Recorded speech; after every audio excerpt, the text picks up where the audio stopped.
The exercise files for today's course are located in the video description below.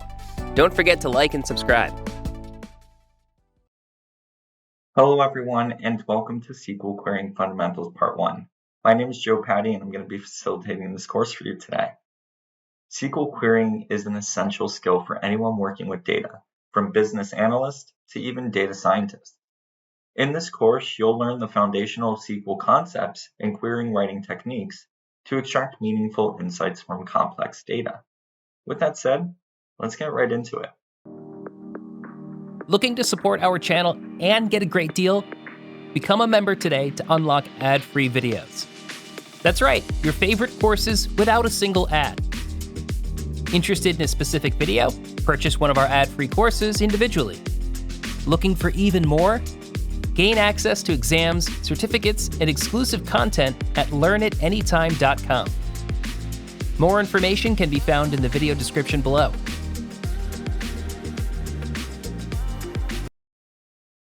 What is SQL exactly? SQL can be many things, whether you want to call it a language or a server or a platform or even just an idea. SQL stands for Structured Query Language, and we're going to start off with the language part.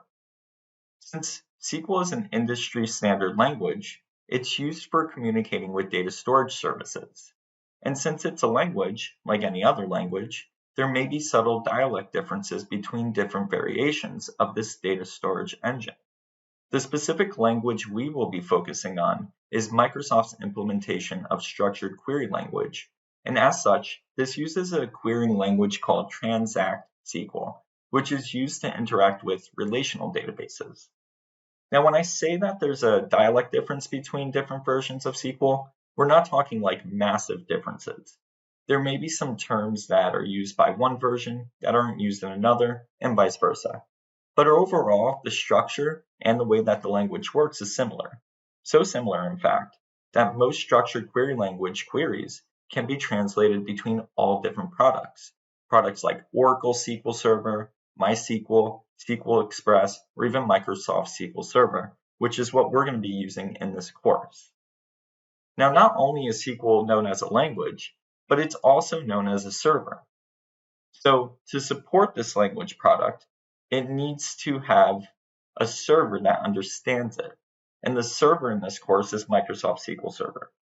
So the server is the system, whether it's actual or a huge giant server in a server room, or a giant storage rack. You've probably seen it before with the blinky, flashy lights on there. Or it could even just be a desktop computer running a version of software called the server. They're all the same, and the goal of the server is that it's where the data gets stored.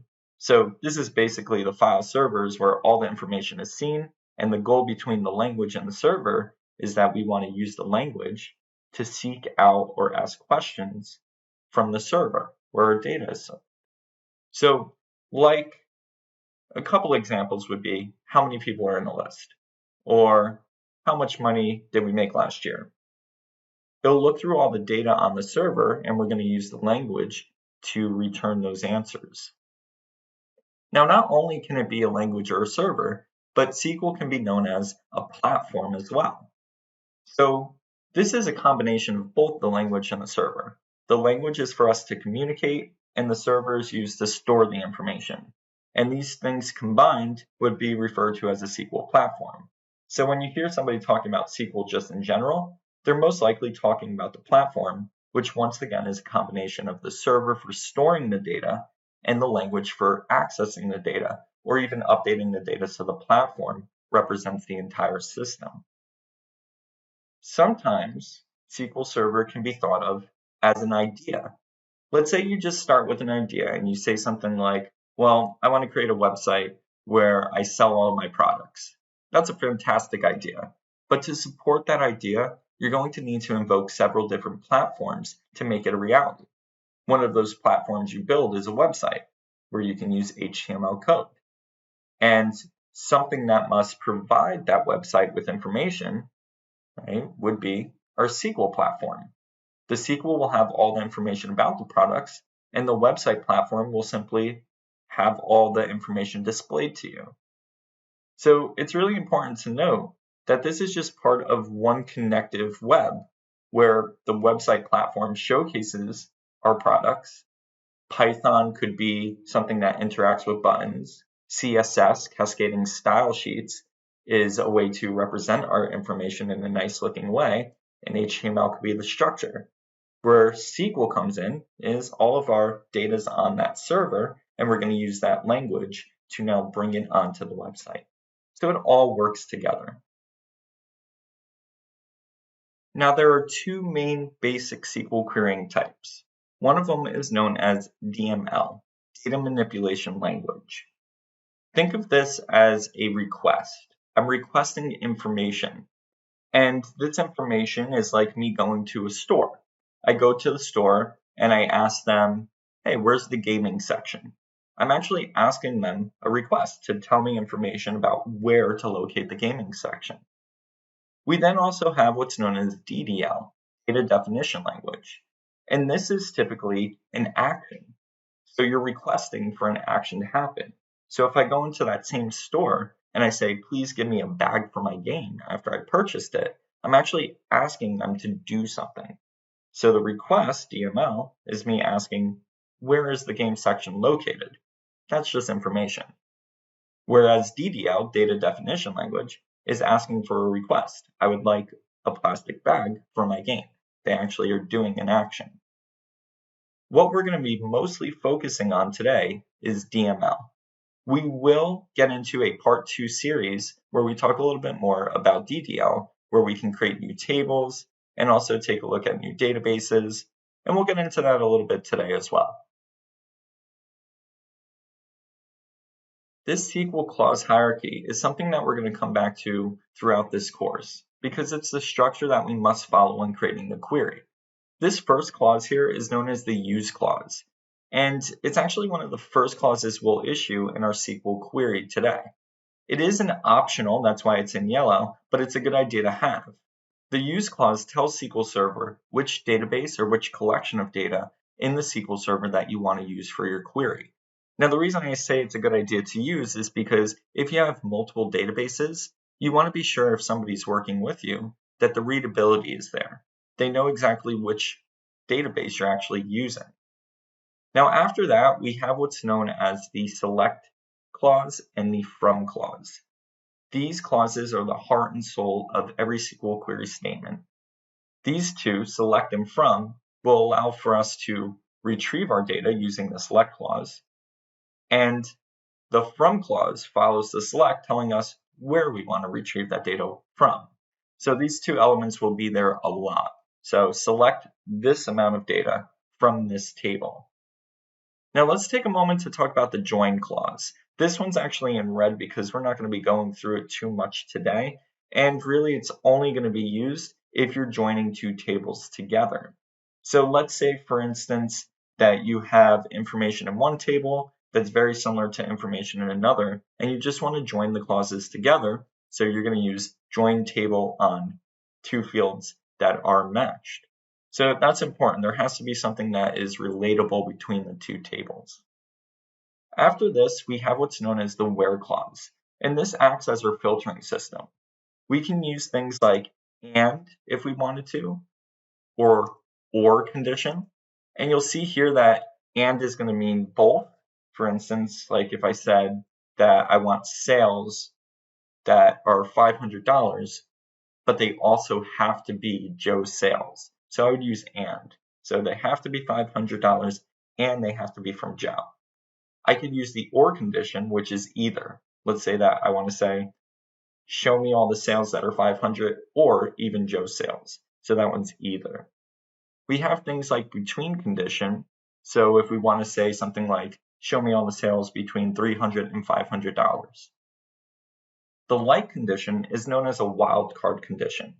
So if I show a word that starts with the letter T in my query, my where condition would have to include the term like and then the letter T. And you can see here that we have a % and also an underscore. We're going to talk about that a little more, but just to quickly specify, the % means 0 or more characters, and the underscore is 1 character at a time. After the where condition, we have what's known as the group by. And the group by clause allows us to group items within our query. For example, if we have sales reps and we want to see their total sales each, we can say group by salesperson. The having condition is very similar to the where condition. Where there's a difference is that the where condition is actually talking about the entire query. And the having condition is only going to filter on your group by field. So these two work really well. So having and where are both filters, but this one's filtering the entire query. This one's filtering on group by. And we'll talk about that a little more during the course. The next one is known as the order by clause, which is simply our sorting.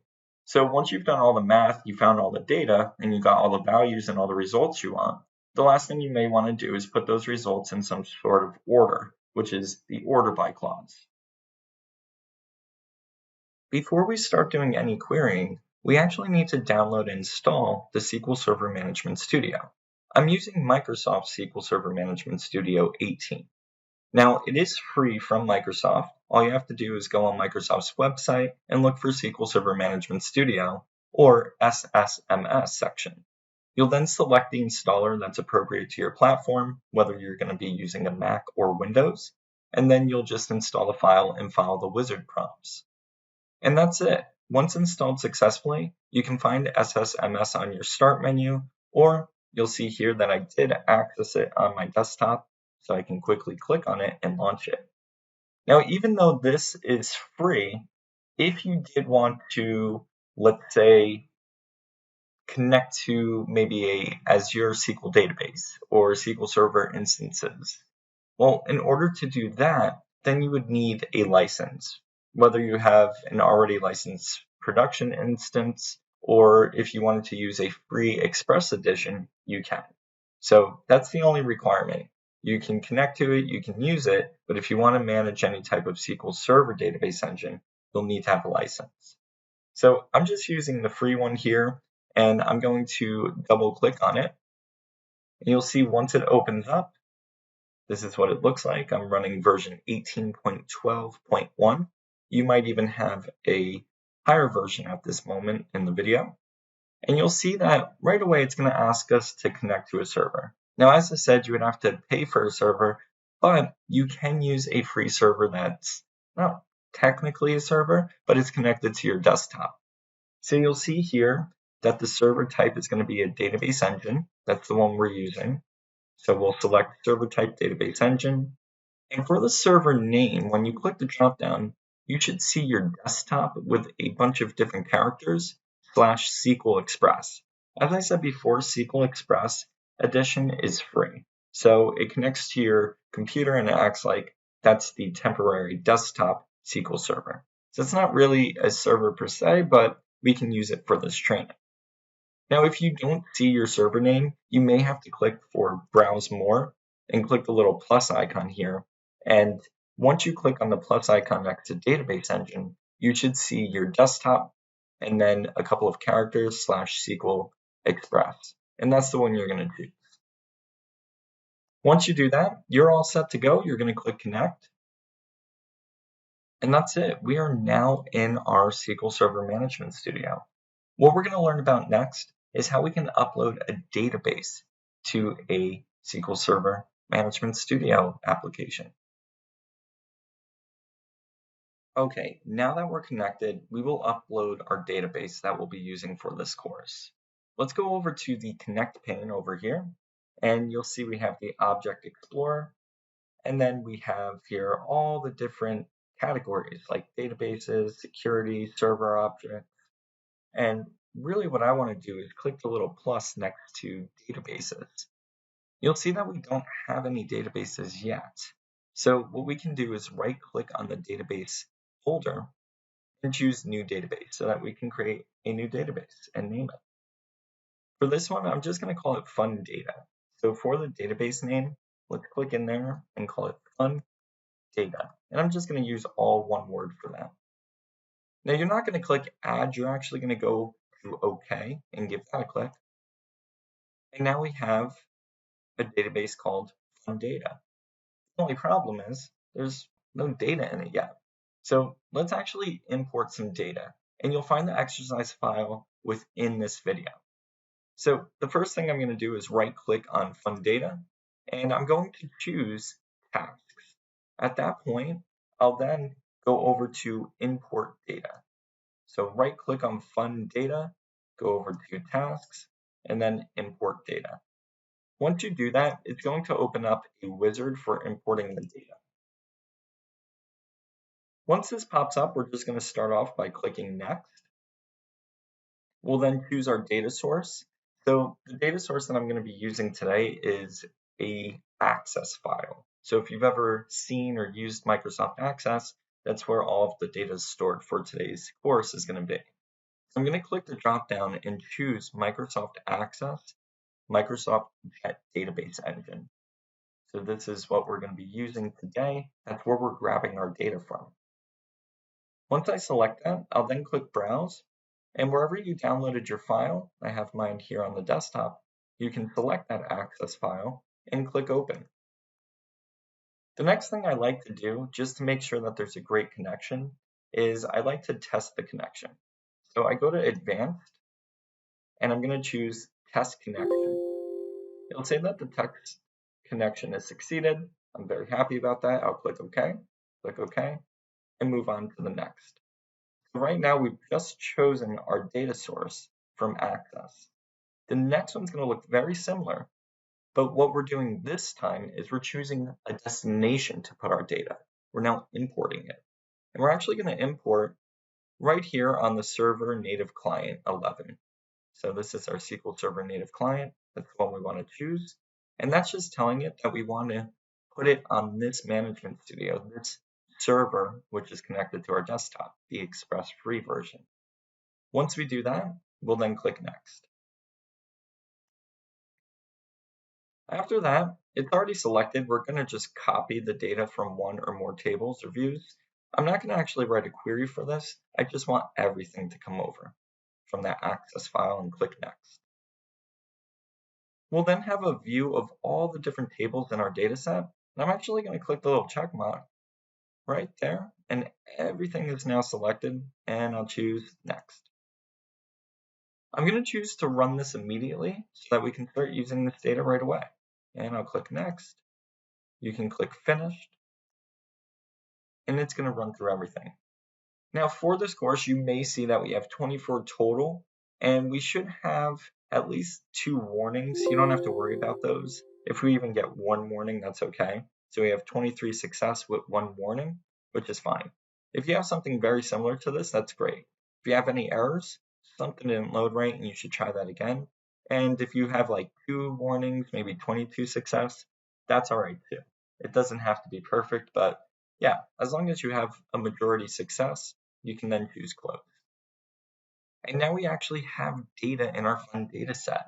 And if you really wanted to see if that data went through, well, then we can click the little plus icon, go to Tables, and you'll see all those tables that we just imported into this Fund data database. And that's it. That's how we can now upload databases, whether they're from Access or Azure, or you have your data stored in any type of database, we can then load it straight into our Server Management Studio. Now that we've uploaded our database, let's actually take a look at the Studio interface. The first thing you'll notice is over here on the left, as I said before, you have your Object Explorer. And in the Object Explorer, you'll see your databases that you've uploaded. And just by clicking the little plus or minus signs, you can either expand or collapse the different pieces of data here. Let's take a look at our Fund data set and go into our tables. This is where you'll see all the different tables we've just imported. And you'll see DBO dot in the table name. DBO stands for Database Object. Let's say click into the DBO dot employee. You'll see that we have columns, keys, constraints, triggers, indexes, and statistics. Let's take a look at the columns in this employee table. You'll see here that we have the name of the column and then the data type. And right here, you'll see int for integer, which means number, and null, which means it allows for blank inside of this column. If we look at last name, though, you'll see nvarchar, 20 characters, and not null. So this column cannot be blank. Nvarchar stands for National Variable Character, and it is a data type that's used to store Unicode characters in a database. It's similar to varchar, so you'll either see nvarchar or varchar. Varchar is used to store non-Unicode character strings, but nvarchar, National Variable Character, allows for the storage of characters from multiple character sets, including non-Latin alphabets such as Arabic, Chinese, Cyrillic. So I typically like to use nvarchar a lot, but sometimes you'll see just varchar. You'll see date time, which is, well, the date and times. You'll see money, which is currencies, and other ones as well. And then we can just click over and collapse those. Another thing here is that you'll notice we have this blank screen. And if we want to start to create a query, the first thing we may want to do is click on New Query up top. But before we do that, just looking at this Management Studio, if you're familiar with Microsoft, you'll see that we have our different tabs up top: File, Edit, View, Tools, Window, and Help. And when you click into them, they have these little menus that have all the different tools in here. Underneath it, they have some of the most frequently used tools. And of course, you can edit these, but what we're going to be focusing on is creating a new query. And we're going to start to do some SQL code. So let's all click on New Query. And there we go. We now have a blank query that we're going to start in. Now, I did zoom into about 200% so that you can see this. Typically, it'll be 100%. You could keep yours at 100%, but I just wanted you to be able to see my code. So I'll put that back at 200 so you can see me typing.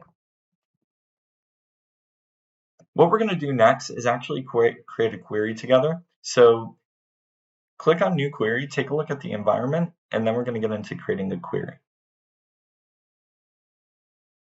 If you remember in the beginning of the video, we talked about the hierarchy of the clauses. And I told you that the first clause we can use is the use clause. And this clause helps us for readability, and it helps us to define which one of our databases we're using.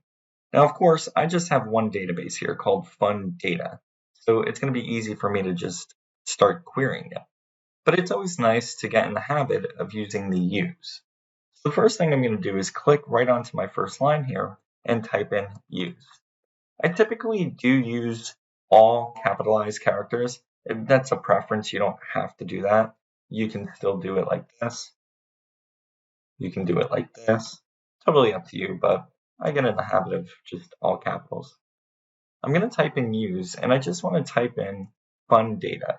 And when I just type in an F, you'll notice that it prompts me to use fun data, and I can just press the tab key, which is next to the Q on the keyboard, and that will allow me to fill in the rest without actually typing it out. Once I do that, take a look up top. Right now it says master in the available databases, but the minute that I run the use fun data query, what's going to happen is it's going to change this to fun data, so we know what we're using. Of course, you could just click the drop down and choose fun data, but I just want to show you what this looks like. Now, to actually execute the query, there's two ways to do it. You can just simply click on execute in our little toolbar, or you'll see in parentheses we can use F5. I don't mind how you do it throughout the entire course. Most likely I'll be using the execute button or F5, and I'll use either one. But let's, for this one, just press execute. You'll see immediately it tells me in a message that our command's completed successfully. Not only that, you'll also notice in this window here that it now says fun data. So once again, the use allows for us to tell the system which database we're using, and it allows for us to tell other people and make it more readable of which database we want to use for this query.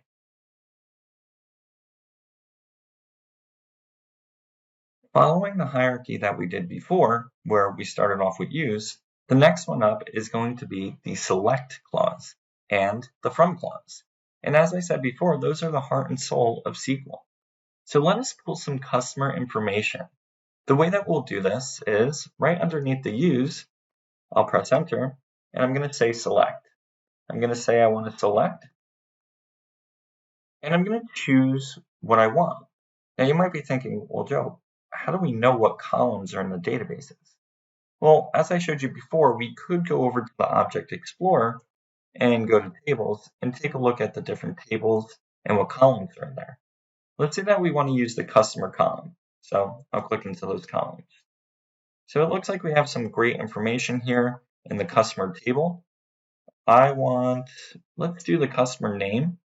And let's also do the country. That'll be fun. So customer name and country. So I'm going to select, and you could type out customer name. And then when you want to separate entries, you're going to put a comma.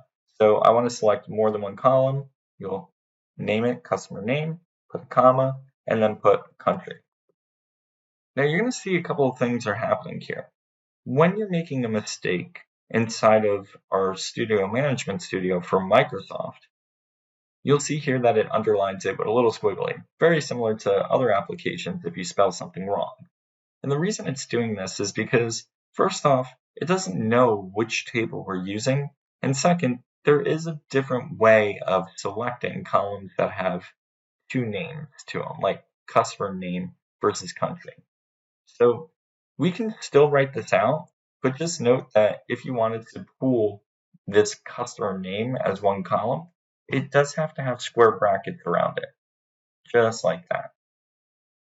Now I'll press enter and choose where I want to pull those two columns from. So I'll use, in this case, the from clause, and I'm going to say from the customer table.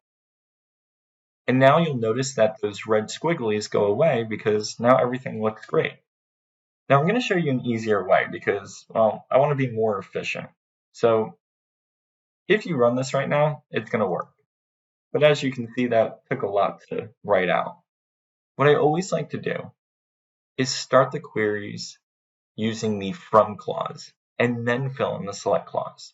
Because just like when we were using the use clause, where we typed in an F and it suggested fun data, and then I used the tab key, I can actually do that with my select and from as well. So watch how I would actually write this. I would write select, and then I would write from right away and choose the table I want to use, and then press tab to fill in customer. Now when I go up top, when I start to type out anything like customer name, it's knowing where we're pulling this information from, and it'll give you all of the different column names here. So I can quickly select one. You can either double click, and you'll see it puts the brackets in for you, which is nice. And then you put your comma and select the next thing, like country. And the more that you start typing it, the more that it will specify what you're looking for. And then I can press tab again. So that's a lot easier to do. And then I'll just put execute, and it does the same thing. So select from, but I always start from the from. So let's try that again, but this time let's do the employees. So if I was starting this from scratch, I would say select. Make sure you spell select right. There you go. From. And then I'll choose the employees table. So employee. And now I could go to the top and choose what I want. And once again, if you don't know your data, you can always come over here to the Object Explorer and take a look at, well, what's actually in the employee table. Okay, let's do first name, last name, and how much their salary is. So I'll now come over here, start typing first name, tab, separate each column with a little comma, last name, tab, comma, salary, tab. And now I can run this, and look how amazing this is. It gives me the first name, their last name, and what their salary is. Now, once again, you're going to notice those square brackets. And the only time you need to use those square brackets is if the name of the column has a space in it. If it's just a one-word column name, you don't need the brackets. You will see, though, for different companies you work for, or even different server management studios, some of the rules are different. And this goes back to dialect, right?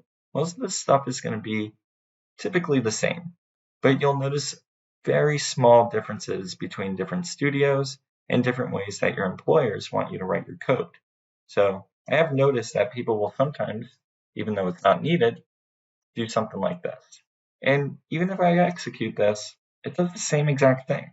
I just don't like to take the time to put in those extra brackets, so that's why I just keep it short like that, and we get the same result.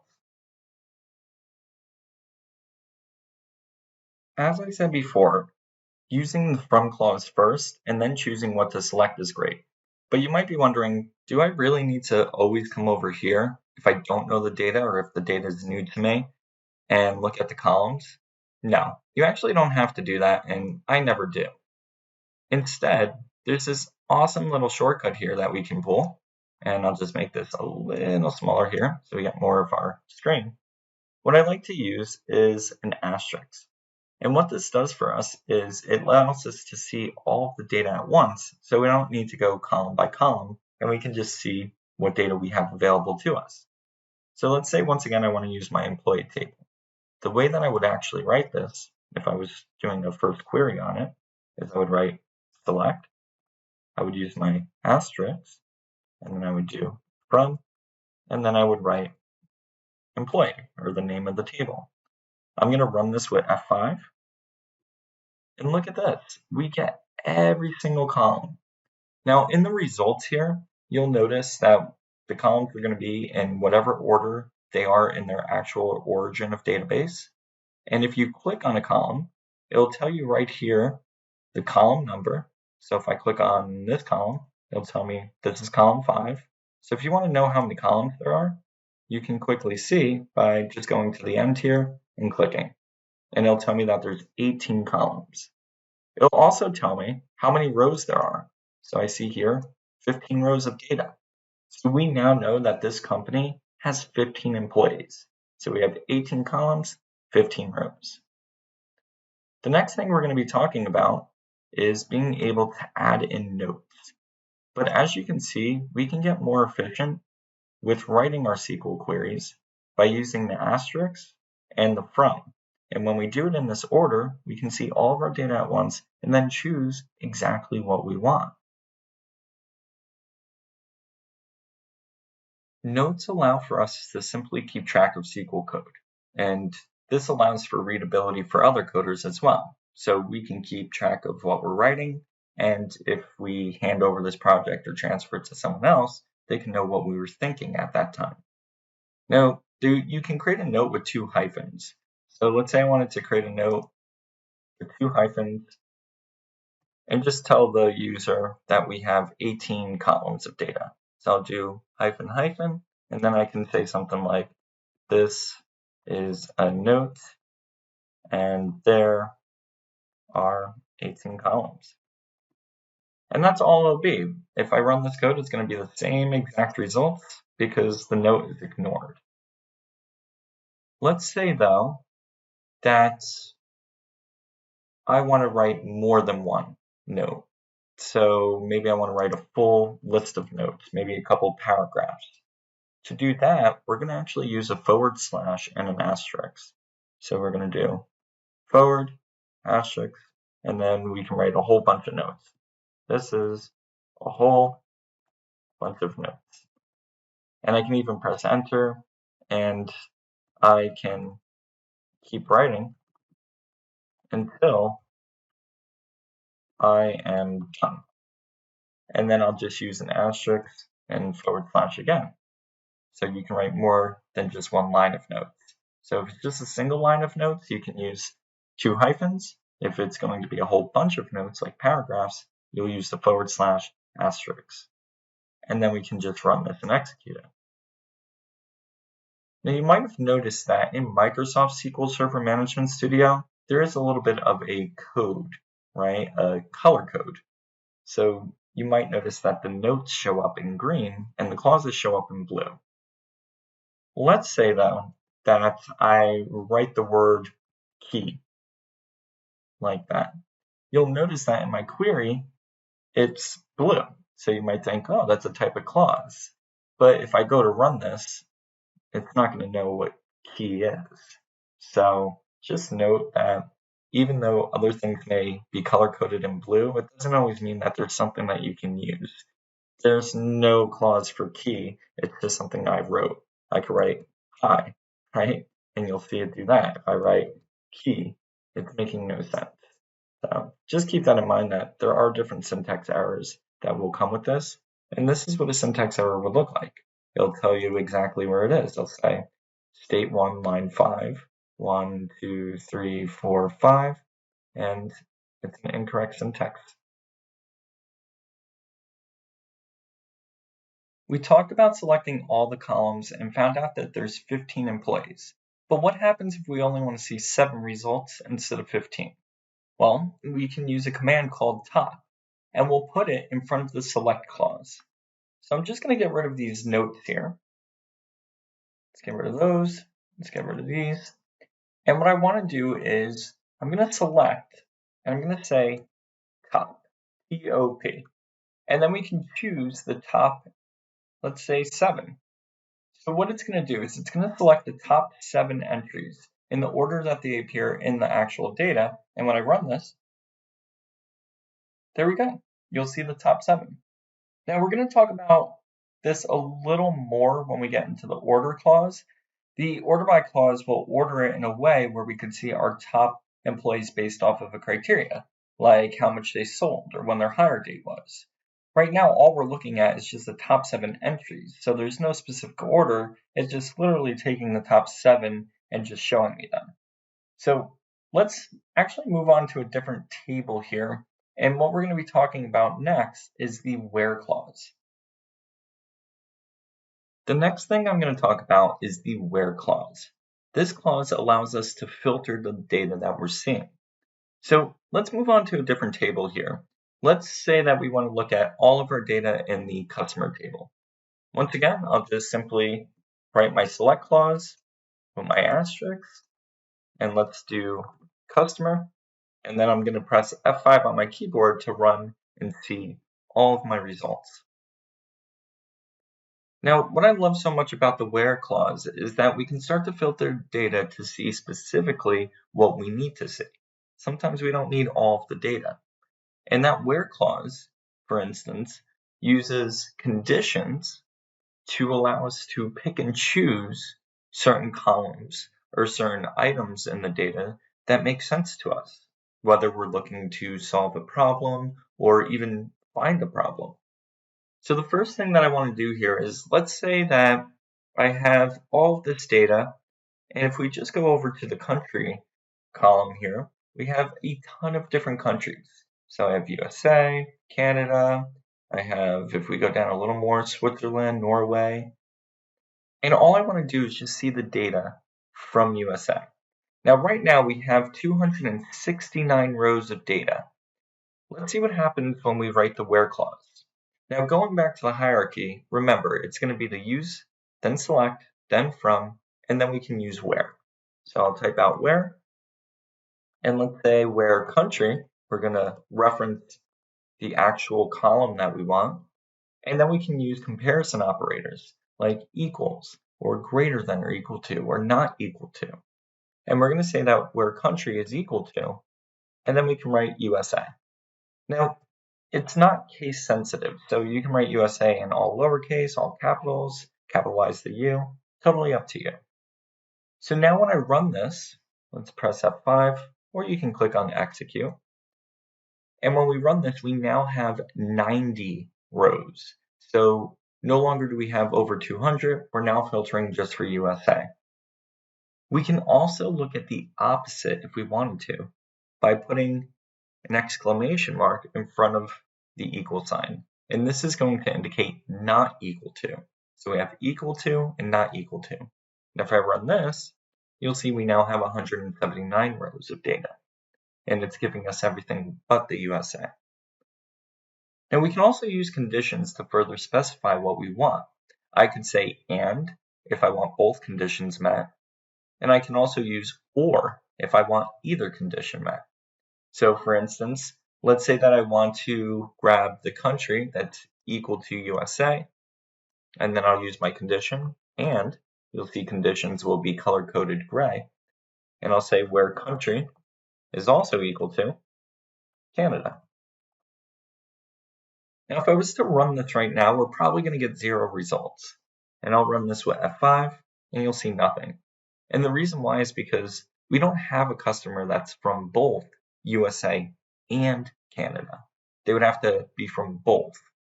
So if we wanted to see both USA or Canada, that would work a lot better for us because it's either USA or either Canada. When we use and, it has to meet both criteria. So I'm going to use or, and then I'll execute that. And now you'll see we have a ton of USA and Canada customers, which is 100 rows. So this works really well. But you might be wondering, well, when does the and condition work then? Well, it typically works when we're using different columns. So let's say that I want to look for customers that are from the USA, but I also want to look for customers that have last year's sales of more than 5,000. So I'm going to say USA and where the last year's sales is greater than 5,000. And when I run this, we're now taking a look at 63 rows of data. So anyone sales that are greater than 5,000 and any of the people that are from the US, our customers here, will be a part of the search. And we can do this the other way around as well by just switching our comparison operators. Maybe I want to see all my customers that are less than 5,000, and we get 26 rows instead. So this is a great way to look at specific data that you want. The next thing we're going to talk about are conditions, the like condition and the between condition. So we've already talked about the and or conditions, and we took a look at some comparison operators. But the between condition is great for, well, seeing customers between certain points of data.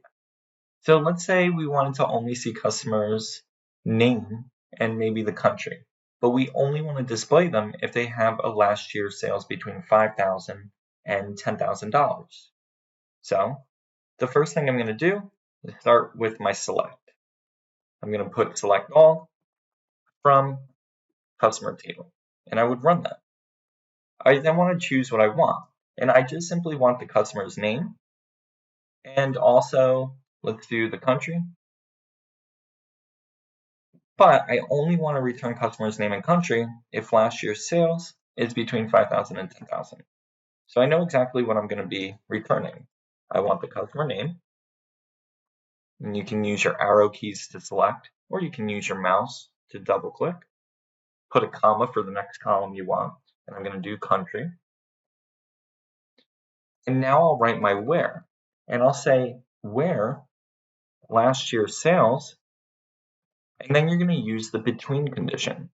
Between where last year's sales is between 5,000 and 10,000.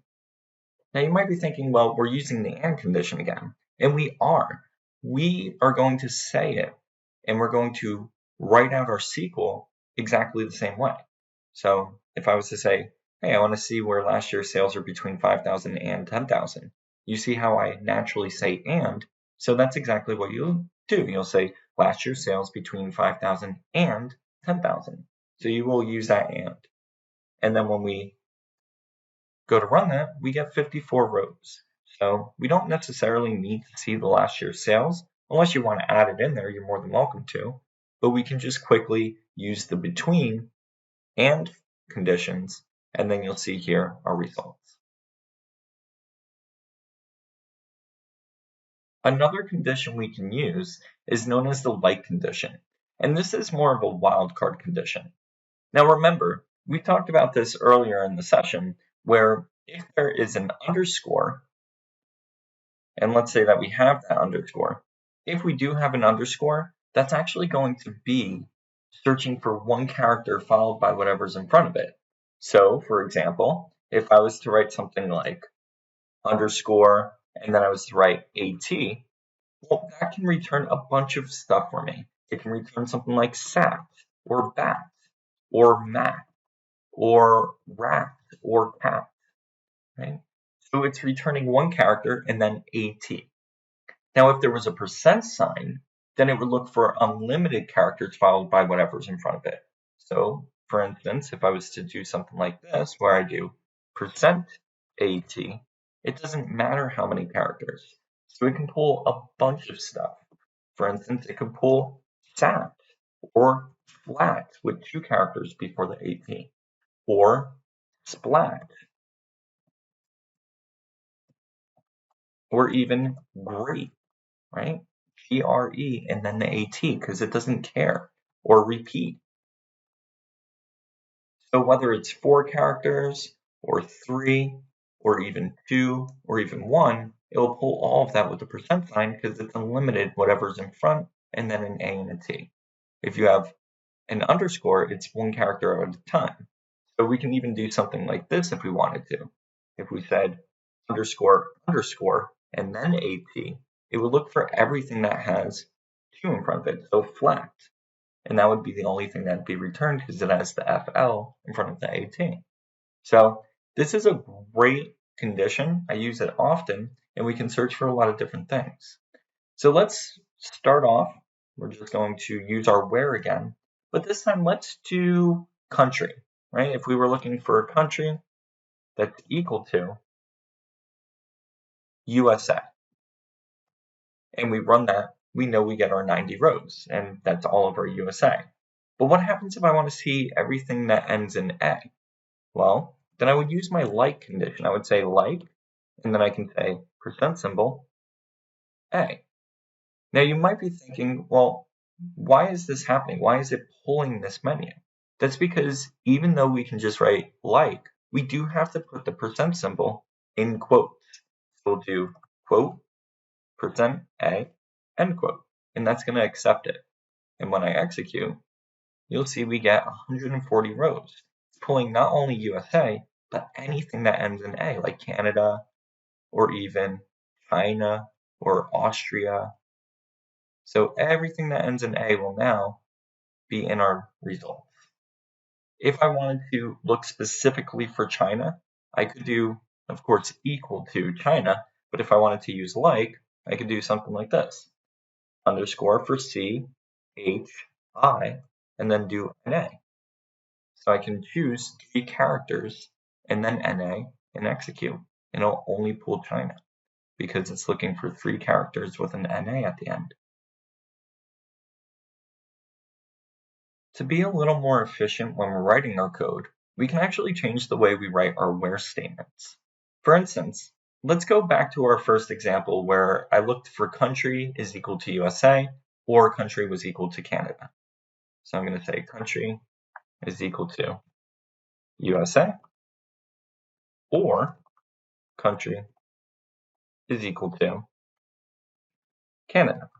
Now you'll see that's a lot to write out. And even though when we execute it works, it's still a lot of code. We can actually clean this up by using a condition known as the in condition. So we can shorten our code. We can say something like, we're country, and instead of writing country twice, or writing our equal sign twice, or writing an or condition, we could just simply say we're country in condition, and then open parentheses, and put in our 2 countries that we want to search for. And I'll do USA, comma, Canada. Just like that. So we're shortening our code. We're not writing equals twice. We're not writing country twice. We don't need to use the or condition. We could just say where country in USA, Canada. So we have 100 rows right now. And if I run this again, it's going to be the same exact results, except shortened code. You can only do this if you're working with 2 of the same, of course, column entries. For instance, an and condition where I'm looking at last year's sales that are equal to 5,000 and it has to be the country USA, I wouldn't necessarily use this. But if I was looking in USA and Canada and looking for last year's sales, well then of course we can do that. Another thing is if we didn't want to see the country USA or Canada, we would use not in. So in is to include them, not in is to exclude. So when I run this, now it's going to show me everything except for USA and Canada. The next thing we're going to talk about is being able to work with null values. When you see a null value, it simply means that whoever was entering the data in the database left the data blank. So let's grab all of our data. We're going to once again click on the select all, and we'll get rid of our where clause, and then let's execute that query. So we see we do have some nulls over here in our address too. Nulls will appear in a yellow and full capitalized null, and that means that somebody left the cell blank. Now, if there was a word null, that means somebody wrote the word null. A true blank would say null with a yellow highlight. That's how we know it's actually blank, instead of somebody writing NULL. So let's say that I wanted to see maybe all of my nulls. Well, we can do that by saying is null. So for instance, let's select our contact's first name. So we'll say contact first name, make sure to put our comma in. Let's say we want to see the country as well, put our comma, and we also want to see the address too. Now when I run that query, I'm going to click on execute, you'll see all of my nulls.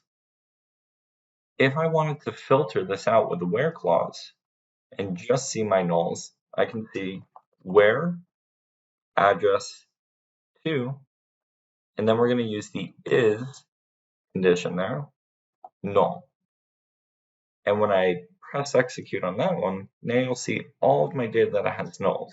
And there's about 194 rows that have nulls.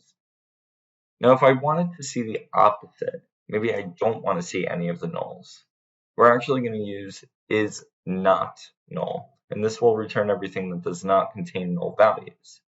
So I'll say is not null, and I'll execute that. So you'll notice that the way we use the is and the not is very similar to the way we use the in condition and the not, except it's like normal English. If I said where address to is not null, that makes sense. I could say I want to see everything that is not blue, or I want to see everything that is not yellow. If we were to use an in clause, we say not in, and you'll notice that the not comes first and then the in condition. So it's once again like English, I could say it's not in there. So just remember that when you're actually saying it and you're typing it out, where address to is not null, or where something is not versus where something is not in, right? So the not comes after the is, but it goes before the in when we're using the in.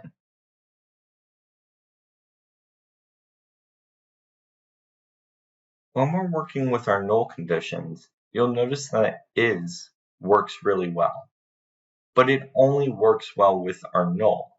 The reason why is because if we were to say something like this, maybe I want to say, let's do like one before where we said country is equal to USA, right?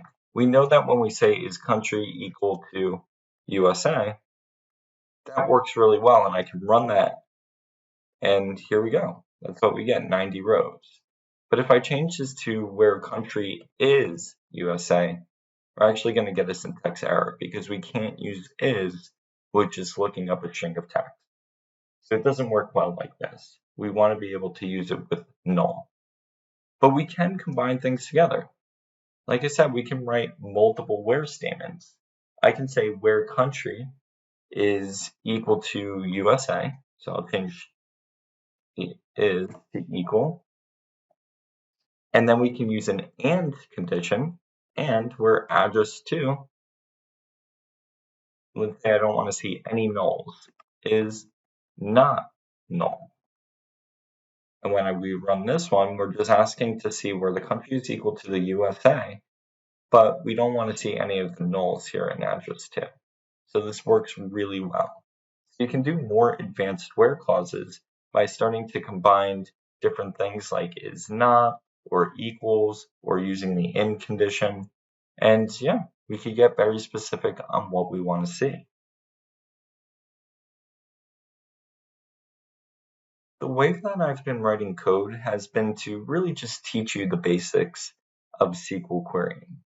But even though it looks okay here, there's another way we can organize the code.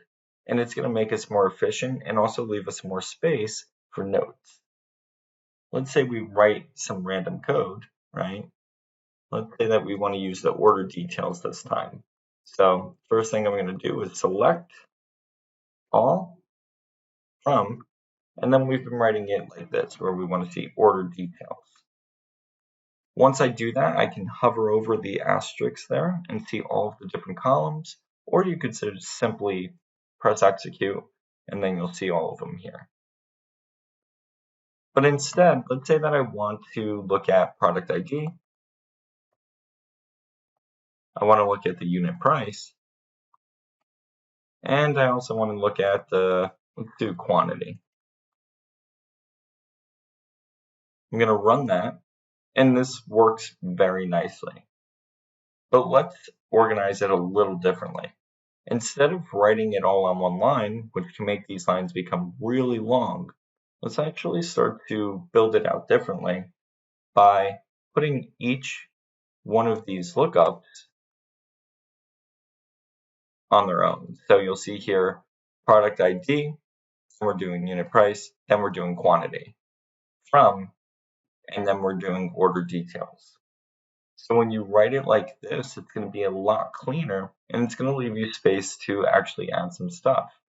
So let's say that I want to add more to this. I'm going to do a where clause and then press enter. And then I'll say I only want to look at it if the quantity is greater than or equal to 3. So right now we're showcasing about 3,684 rows. When I click on execute, now it's 1,311 rows. Now, why am I writing the code like this? Because later on, when we start to get into aggregate values and calculated fields, our lines are going to become really long. And not only that, I can now start to put my notes right on that line, and it's going to make sense to what I'm looking at. So maybe I want to update the product IDs. I'll leave a little note, update the product ID later. And then over here, I get the unit price. All unit prices are fully updated. And then I can write here, quantity greater than 3. We are looking for our top products, top selling products, we'll say. And this is going to make it so much more readable. So we can see exactly what we're selecting from this data and why we're selecting it, or what the purpose is for later use. What we're going to be exploring now is a way that we can calculate columns in our query.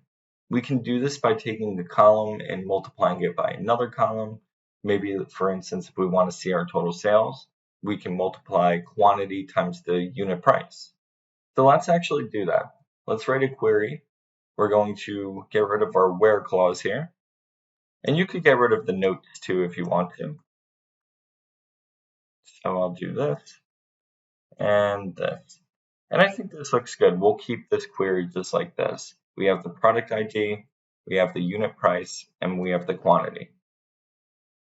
Now, what I really want to do here is I just simply want to see how much should we make per product. So if we have the product ID 2201 and we see that unit price is $41.90 and I sold one of them, how much should I make? Well, $41.90 because I only sold one.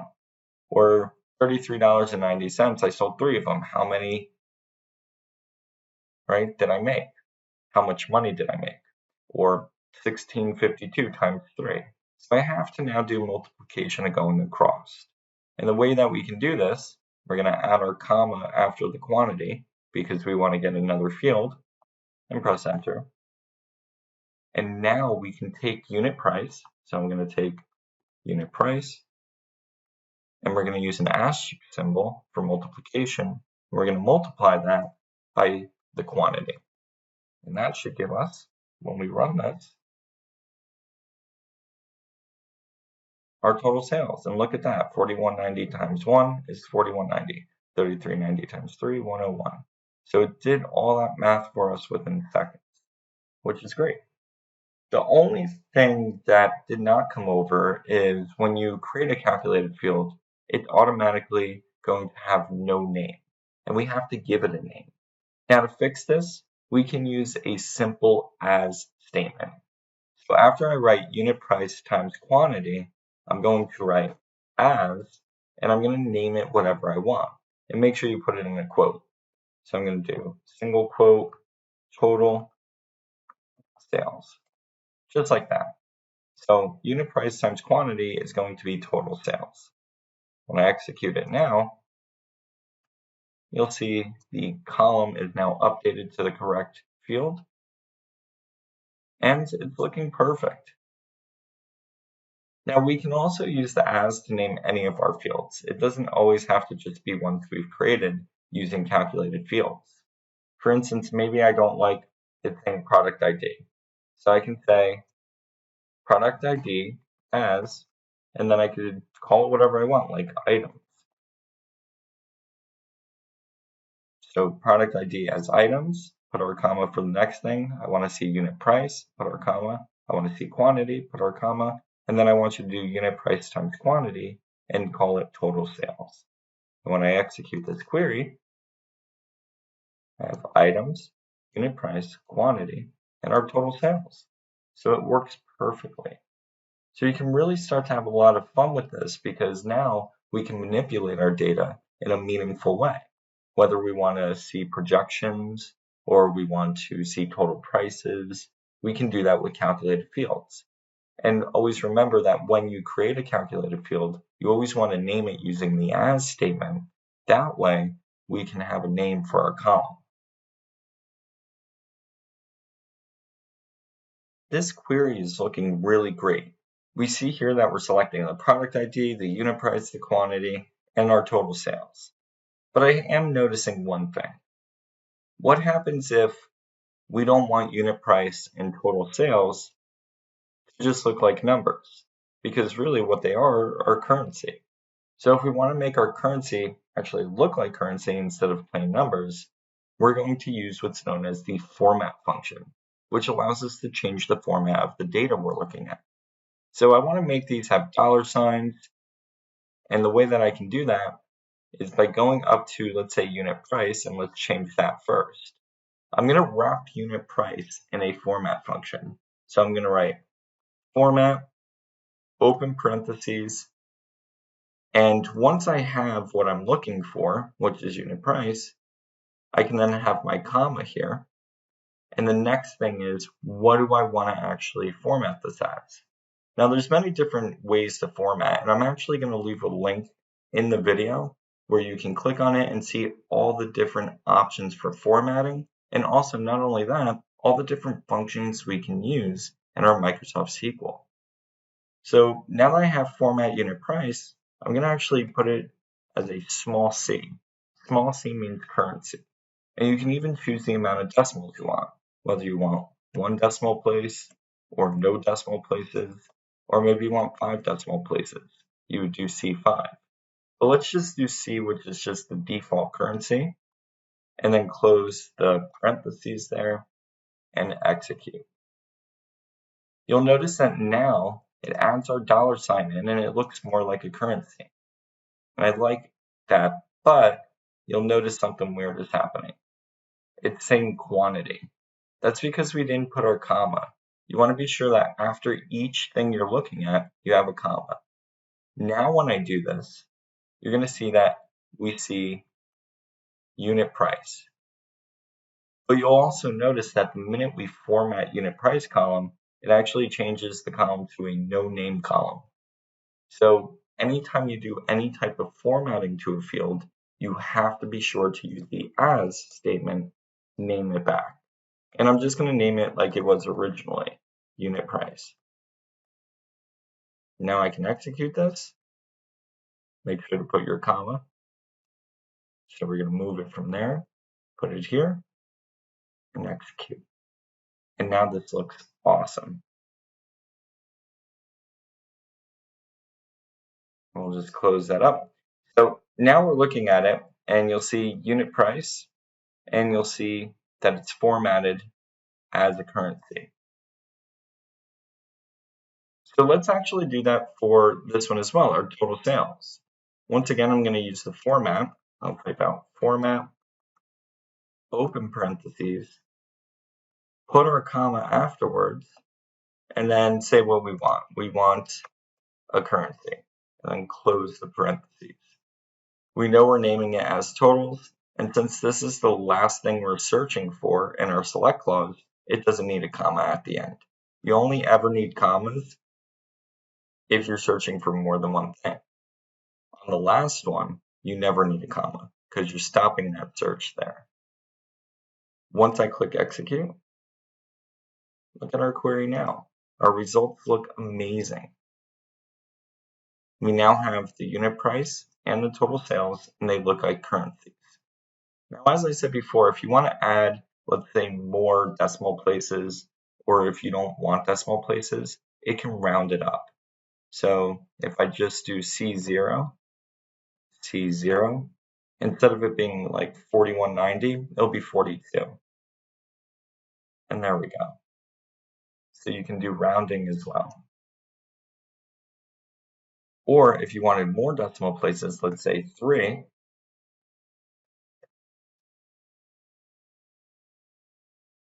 now we're looking at 3. If you just simply want a regular currency format, don't put any numbers after the C, and it will just be the default. And that's it. The next thing we're going to be talking about is our order by clause. The order by clause allows us to sort our queries in a certain order, whether it be ascending order, which is ASC, or descending order, which is DESC. Ascending order is actually the default, so if you don't classify whether it's ascending or descending, it'll automatically put it as ascending. So let's pull up a different table here. I'm going to start with my select. I'm going to say select everything from, and then let's use our customer table this time, and I'll execute that. So I'm looking at our customer table, and maybe I just want to see, let's do contact's first name, contact's last name, and yeah, I think that'll be good for now. Let's use those two. So I'm going to type out contact first name, press the tab key to select the rest, put my comma, press enter, and then put in contact last name. And remember, we don't need the comma on this one because I want to see this, and that's it. I'll press execute, and there we go. Now, what happens though if I want to see this in a certain order? Maybe I want to see this in alphabetical order A to Z. So I'm going to use my order by clause, and I'm going to choose what I want to order by. Let's do the first name. I'll type in my field, contact first name, and if I just leave it like this, and I click execute,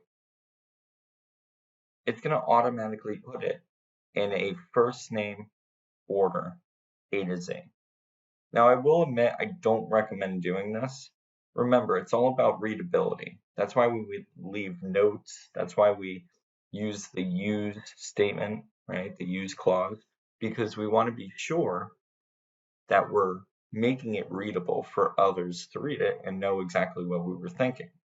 So I would put ASC just for readability purposes, and it's going to be the same result if we execute it. If we wanted to do the opposite way, descending order, we can use DESC and write descending. And when I click execute, you'll see now we're looking at Zach, Zachary, Zach, Young, and so on and so forth. So depending on what we want, whether ascending or descending, we can do that. But what happens if we want to sort more than one field? Well, we can do this in SQL as well. Let's say that we do order by. Typically, what a lot of people will do is they'll say order by, they'll put in their comma, and then they'll say they also want to order by contact's last name, and then they'll put whatever they want, like descending. Or maybe they want to also add in another one here. Let's also add in, I think we had region. And let's do order by context first name, and then by region. And I'll just make my result a little smaller. So when you do it like this, we're looking at context first name, last name, and the region, and then we're ordering it by context first name and region. And maybe I want to order this in descending order. So I use DESC. When we execute this, this is what it looks like. But wait a second, I'm ordering it by region and descending, but it looks like it's ordering it by context first name and ascending. That's because, once again, not only is it perfect for readability, but it's also the way that the query is executed. It's saying order by context first name, and since we left it blank, it's actually doing ascending first. So you always want to be sure that you write ascending or descending. It's not like when you write descending, it's affecting both the region and the context first name. It's one thing per line. So I'm going to say that I want to do context first name in descending order, and then the region in descending order as well. And when we execute that, we get a completely different result. Now, if you wanted to do just the region, of course, just get rid of context first name if you just want to do by region. When you execute that, it's going to be very different. And maybe I want to do it in ascending. But it's always important to write ASC or DESC. That way nobody's ever confused on what you're doing. And there we go. It looks pretty great. If I wanted to put it all together now, maybe I also want to be looking at only the USA. So I'm going to say after the from clause, because remember, we have to stay in order. It's the use clause, then the select clause, then the from clause, then the where clause, and then we continue from there. We have the group by clause, we have the having clause, and we have the order by clause. So it doesn't matter if you skip them. As you can see here, we went use, select, from, and then order by. So we ended up skipping where, group by, and having. That's fine, but it still has to be in this order sequentially. So use, select, from, order by. If I want to add in the where now, it's going to go between the from and the order by. So let's say that I just want to look at the US. I'm going to press enter after customer, write my where clause, and say where country is equal to USA. Once I execute this, there we go. We're now looking at only the USA regions. And we can just start to really manipulate this stuff. So as for a practice real quick, if you want to try this on your own, what I want you to do is I want you to look at all of this data, and I'll use my asterisk again and press execute. And looking at this data, I want you to pull out the contact first name, the contact last name, the contact's position. I also want to see their last year's sales and what region they're from. I want you to filter it so we're only looking at the USA. And not only that, I want you to be able to format the last year's sales. So pretty much everything we've learned about all in one exercise. Take a moment and pause the video now and try it out on your own. And then right now we'll go over it. So I want to see the contact first name. So I'll start typing contact first name. I want to see their last name. I said I also wanted to see their position.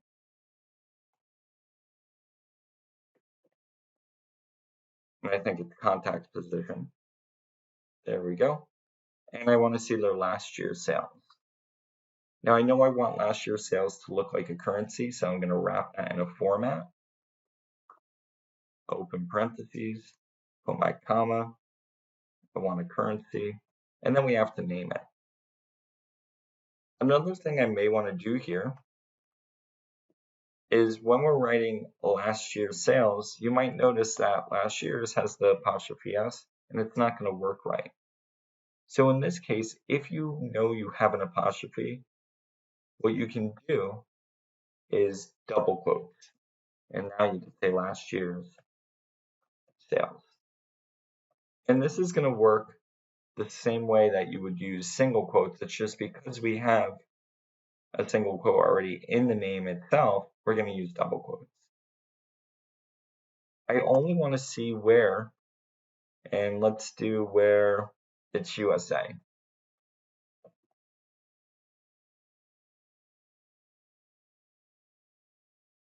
Once I execute this, look how nice this looks. A couple other things we can do here at this point is rename some stuff. So a couple other things are, let's do as, and let's call it first name instead. Let's call last name as, and let's call it last name.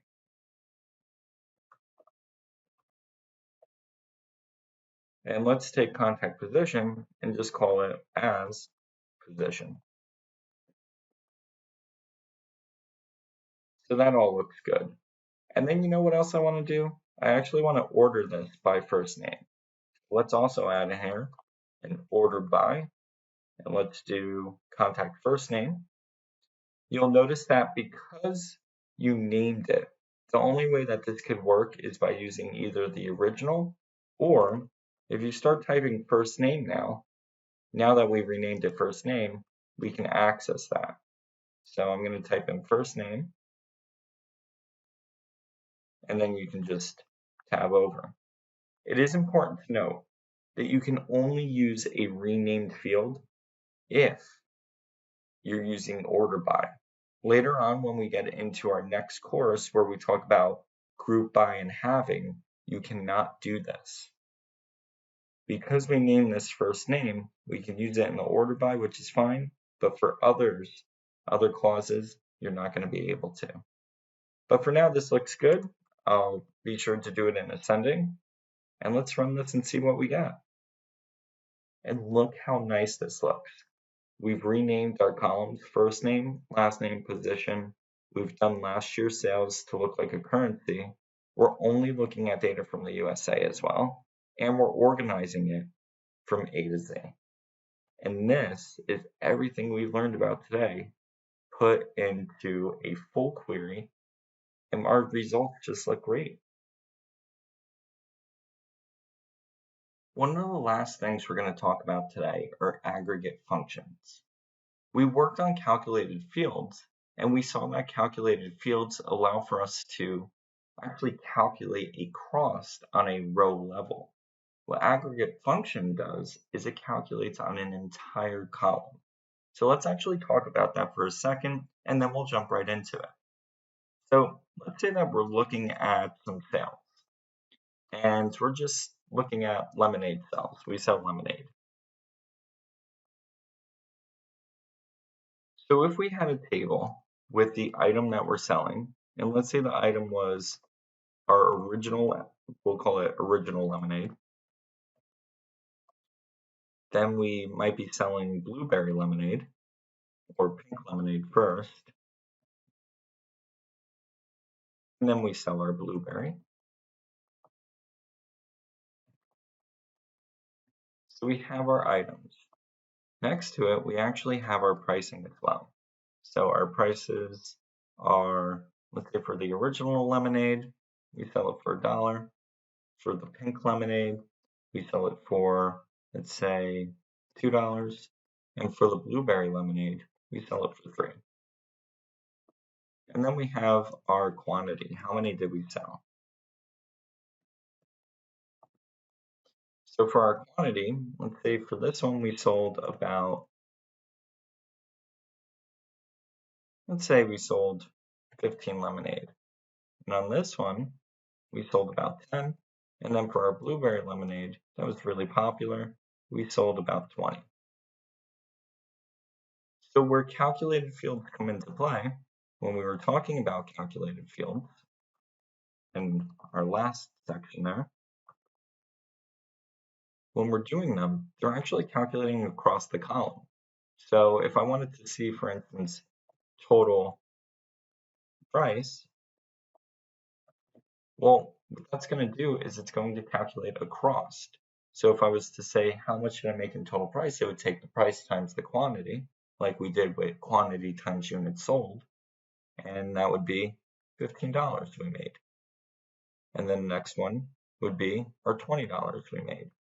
And the next one would be our $60 we made.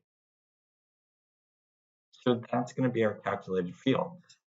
But if we're talking about aggregate function, the aggregate function allows for us to calculate an entire column. So later on, if I'm like, how many lemonades did I sell altogether? And I want to see that, I would say that I want to use an aggregate like sum or count or average. And I'm going to use those to now calculate the entire column. So how many lemonades did I sell?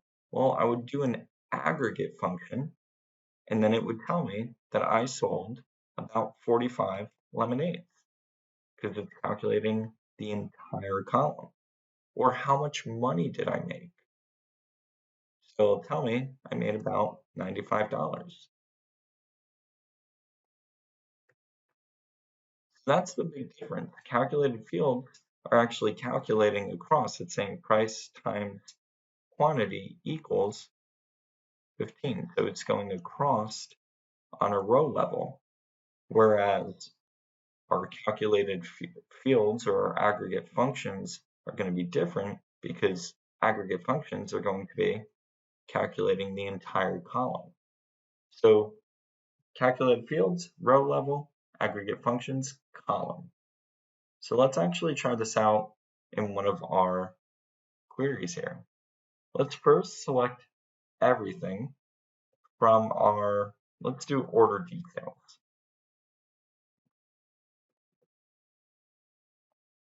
So orders detail, I'll execute that. And we'll see here we have the order ID, product ID, unit price, and quantity. Now we know from before that we could do something like this. We could say, I want the product ID, comma, I want the unit price, comma, and I want the quantity, comma, and now I want to see unit price times quantity. So I do unit price times quantity. And that's the same one we did before. And when I execute that, we see how much we made. But what happens if I just want to see, for instance, how many quantity do we have or how many sales do we have? Well, in that case, we can use the count aggregate function to see how many invoices there are. So I'm going to take this and just do a count, and you'll notice that the count function is in pink. I like to do open close parentheses because if you only open the parentheses and you start to type out quantity, it doesn't autofill it.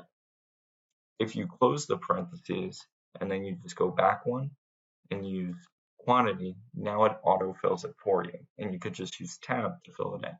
That'll make it a little more fast. So I'm going to use execute now, and it's going to tell me that we have 3,684 rows with data in it. So we're just counting how many rows we have, and that'll tell me that how many invoices. Now, just like calculated fields, when you use an aggregate function, you have to name the column. So I'm going to name it as total invoices. And then you can run the query, and now it looks nicer. Now, not only can we do that, but maybe what we want to do is see how many total items were sold. So instead of just doing the count of the quantity, I also want to add in the sum of the quantity, because that's going to total those numbers. So I'll put in my comma, press enter, and let's use the sum function. So we're going to do a sum on quantity, and I'll put that as total items sold. So instead of just counting how many rows we have now, it's actually calculating the quantity numbers. So when I click execute, it tells me we sold 7,612 items. Let's also see on average how many items we sold.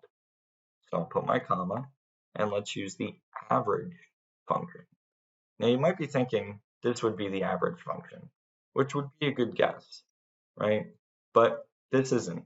The way that we calculate average in SQL is AVG. That stands for our average. Then we'll put in quantity, we'll put it as,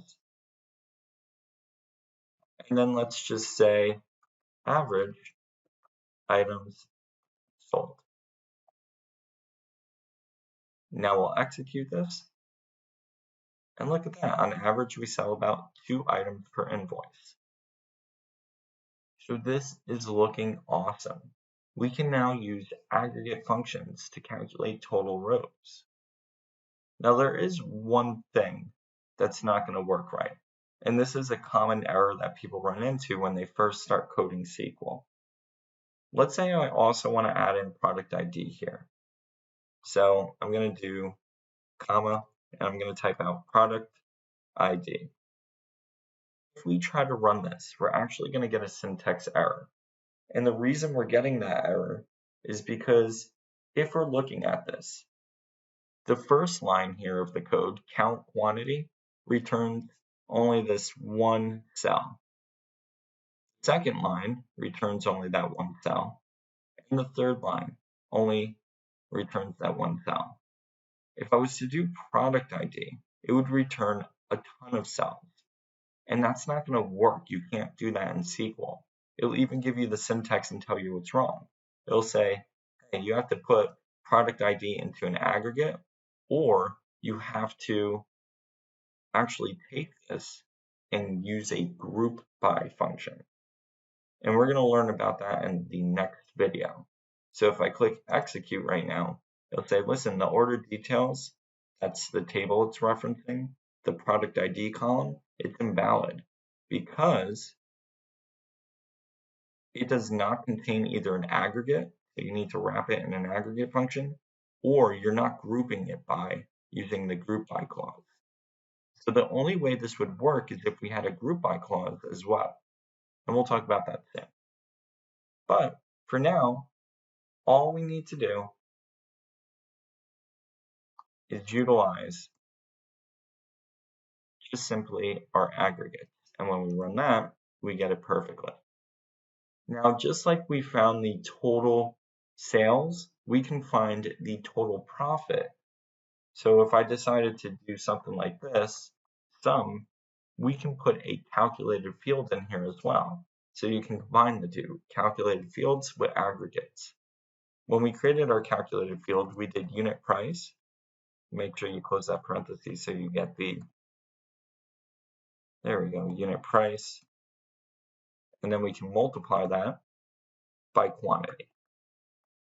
So here is our calculated field that we did before, and now we're just wrapping it in an aggregate function. Now we can name it as, and let's say total profit. Now let's execute, and there's our total profit there. So one thing I may want to change on that total profit is format. So you can wrap this whole thing in a format function, put our comma, and make it a currency. And when we execute this, now it looks really nice and pretty. We have how many invoices, how many items we sold, the average item sold per invoice, and our total profit.